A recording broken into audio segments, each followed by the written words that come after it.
Mes camarades du Parti communiste réunionnais, depuis un certain nombre d'années, m'ont laissé la charge d'entretenir les relations au nom du parti avec les forces progressistes de Mayotte.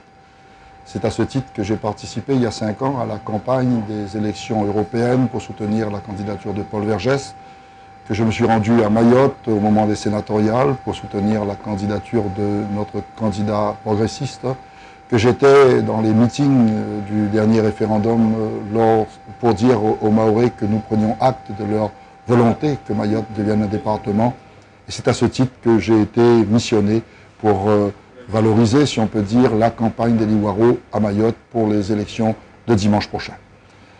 Déjà, à la fin du mois d'avril, une rencontre avait eu lieu à l'étang Salé entre les partis progressistes de Mayotte, le MPM, parti historique de Younoussa Bamana, le PSM, Parti social mahorais, de M.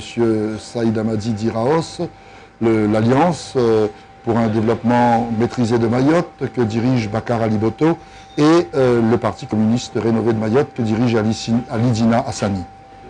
Ces personnalités-là se sont rencontrées avec plusieurs de leurs camarades, avec la direction du parti. Le mois dernier, nous avons travaillé ensemble sur les grandes questions qui vont animer le débat politique à Mayotte, maintenant qu'il est acquis que Mayotte va devenir département.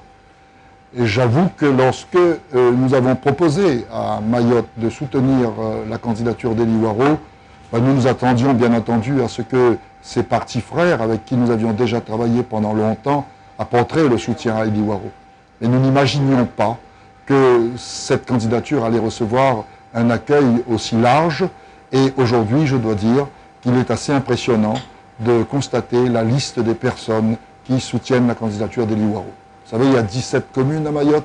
Et bien, sur les 17 communes, il n'y en a guère plus qu'une seule commune où peut-être nous n'avons pas trouvé les soutiens qu'on aurait souhaité.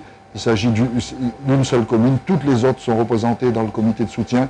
Ça part du maire de Chiconi, président de l'association des maires, du maire de Tsingoni, du maire de Kanikeli, de l'opposition municipale de Mamoudzou avec Kami, de l'ancien maire de Kungu avec Raos, et de l'équipe municipale qui va affronter à Tsangamouji une élection partielle, du conseiller général de Bandrélé, de l'ancien conseiller général de Bouéni, des adjoints au maire de Chiconi, de Chirongui. Bref, un panel de personnalités et surtout l'imam de la grande mosquée du vendredi de Mamoudzou qui a fait une intervention remarquée au meeting d'Eli Waro à Mamoudzou hier dimanche, et puis le secrétaire général de la fédération CFDT de Mayotte.